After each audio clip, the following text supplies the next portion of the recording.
That's not true. What you're saying is not true. The only hospital which I remember being bombed was by a rocket fire. Al-Shifa, when the Hamas rocket went rogue. Right, I know what a rocket fired by the Islamic Jihad by mistake. That's as far as I remember. So Israel has raided. He can't even believe it. Mehdi is just like, you really gonna say that right now? That is wild. Derisive laughter. That's exactly what that is. I was trying to hear what they were shouting in the crowd there. I couldn't make it out though. Hospitals. So let me talk. Israel has raided hospitals, but with infantry. Let me ask you this question. Found Hamas people in there. Hamas headquarters. Hamas people. It's just some Hamas people in there. What's that? It's Hamas. Okay. Everything is Hamas. The floor is Hamas. Don't touch the floor is Hamas. There's inside hospitals, under hospitals. Actually, we've never seen the headquarters that Benjamin Netanyahu put a beautiful Bond movie video out for. We've never actually seen that from underneath Al-Shifa. It's been several months. We're still waiting for that. So on the 31st of October, according to Human Rights Watch, Israeli forces unlawfully attacked a 6-story residential building, killing 106 civilians, including 54 children, without warning. 4 strikes, completely demolished. Human Rights Watch found no evidence of a military target in the vicinity, making the strike unlawful, indiscriminate under the laws of war. Israeli authorities have provided no justification for the attack. The Hamas always hides their own casualties. Even the Israelis didn't say that they were hiding in the... Oh, you see, he's so good, right? This is a tactic that I like to use against the Zionists. Well, even the Israelis themselves don't say this. Okay, even the Israeli government officials or the Zionist leaders, they don't even say that. What are you talking about? And what did he just say? Apartment building. I don't. You said you don't want to be a spokesman for the government. You're offering a better defense of the government than the government is. I don't know. He's cooked, dude. Why does Benny Morris just have a humiliation kink shame? He just likes to be... Is Benny Morris a socialist? Does he just like to be publicly owned? Because that's just what happens. He got publicly owned by Norman, and he's like, you know what, I'm horny for more. I need more degradation, public degradation and humiliation. So he's like, you know what, Mehdi, I need you. I don't know the particulars of that particular attack. It could be that there was a war crime committed there. Very well could be. We just don't know. We're still it sounds like a State Department briefing. Still gathering information. Look, I'm not going to comment on that. Still an ongoing investigation. We'll just have to wait and see. It could also be that there were hundreds of Hamas fighters in the building alongside.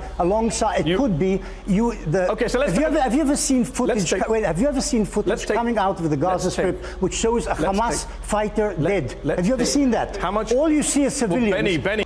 They look like civilians, right? Because, you know, they don't have clothes. They don't have enough resources to have uniforms. So once again, might makes right? Even if this is true, okay?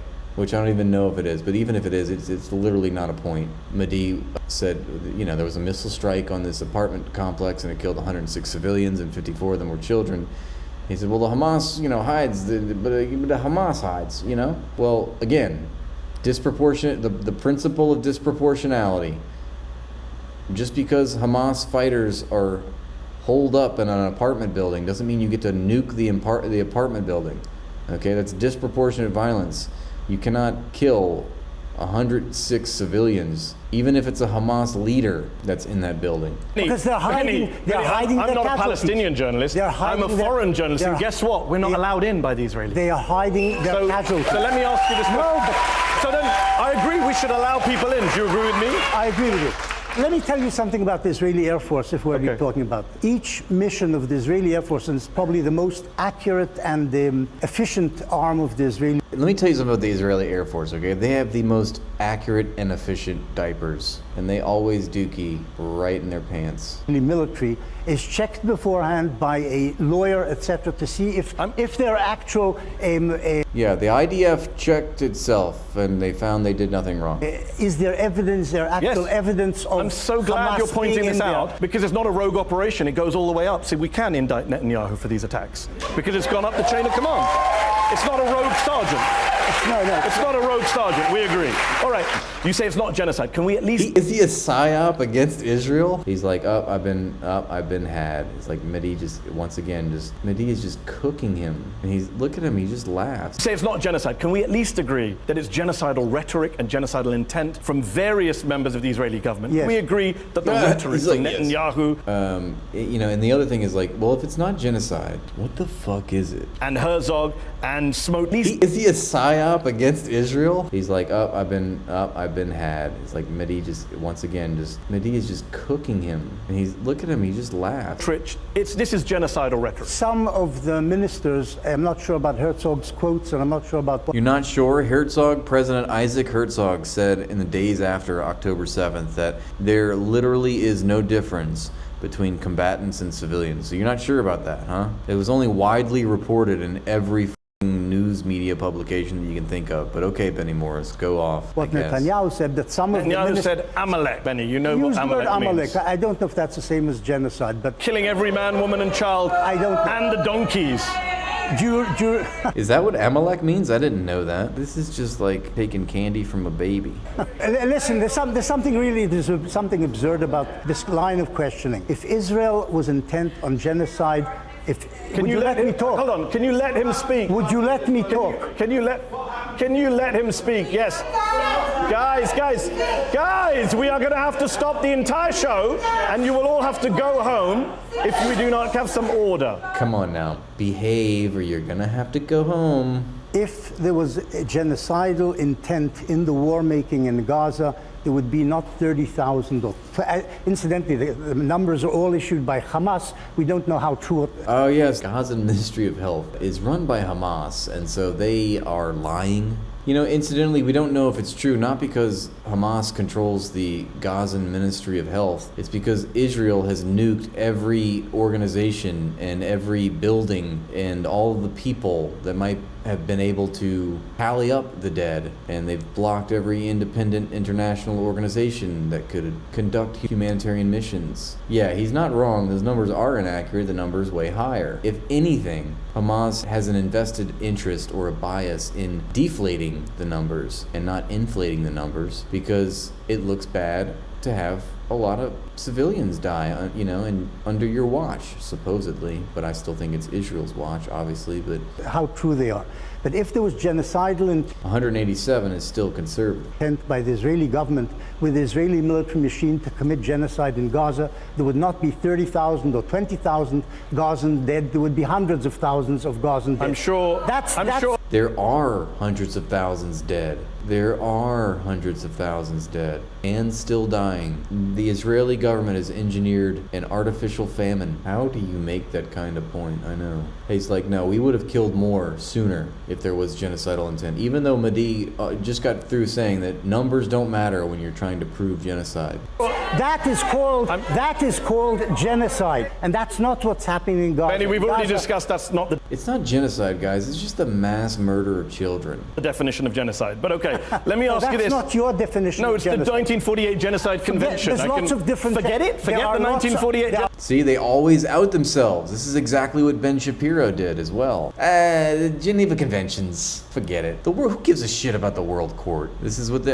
no. There are lots of definitions. That's not true, Ben. There are lots of definitions. We have many definitions. There is a list. There's a list of definitions of genocide. There is a list. I don't subscribe to that definition of genocide.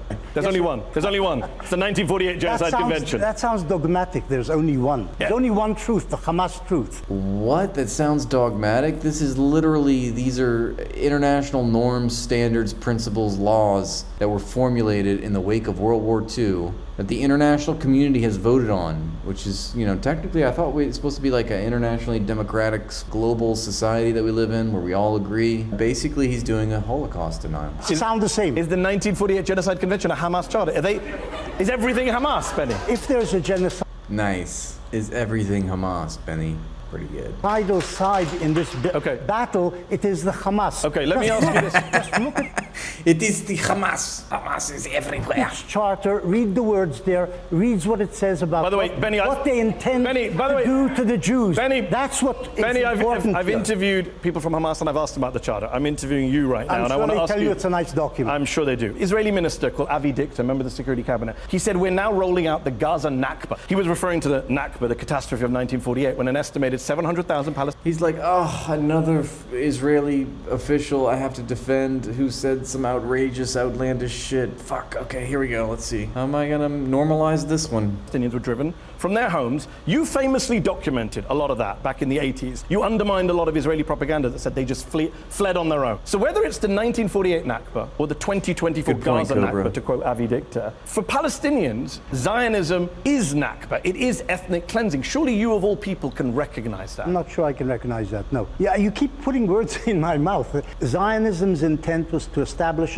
a Jewish state in the area called Palestine, or the land of Israel. The area called Palestine. He can't bring himself to say it was called that. It wasn't really. Wanted to establish a Jewish state on the whole land of Israel, or all of Palestine. 1937, 1938, Zionism changed and said, we can't have all of the land. There are lots of Palestinians here. Let's share it with the Palestinians. In 1937, the British Peel Commission proposed the partition of Palestine between the two peoples living in it. The Palestinians said no and continued their war against Britain and the Zionists. The Zionists said yes to the partition proposal by Peel. The international community repeated the idea of the partition of Palestine between the Jews and the Arabs in 1947, November, the famous Resolution 181. The Jews said yes to the UN partition resolution of 1947, accepting it. They would get some of Palestine, the Palestinian Arabs would get the other part, and the Palestinians said no and started shooting the next day, killing Jews. So this is one of the reasons I wanted to interview you, because I know some of the history. You do know some of the history, and you said they all share. But the problem is, I don't know which Benny Morris I'm speaking to, because you're saying they all wanted to share the land. And yet, I have a book here that says, on the most basic level, Jewish colonization meant expropriation and displacement. Zionist ideology and practice were necessarily and elementally expansionist. Zionism was a colonizing and expansionist ideology. That's Righteous Victims by Benny Morris. Nixon ordered Cambodian genocide. Sent cruise missiles to Sudan, people died. Gave the orders to do drone strikes.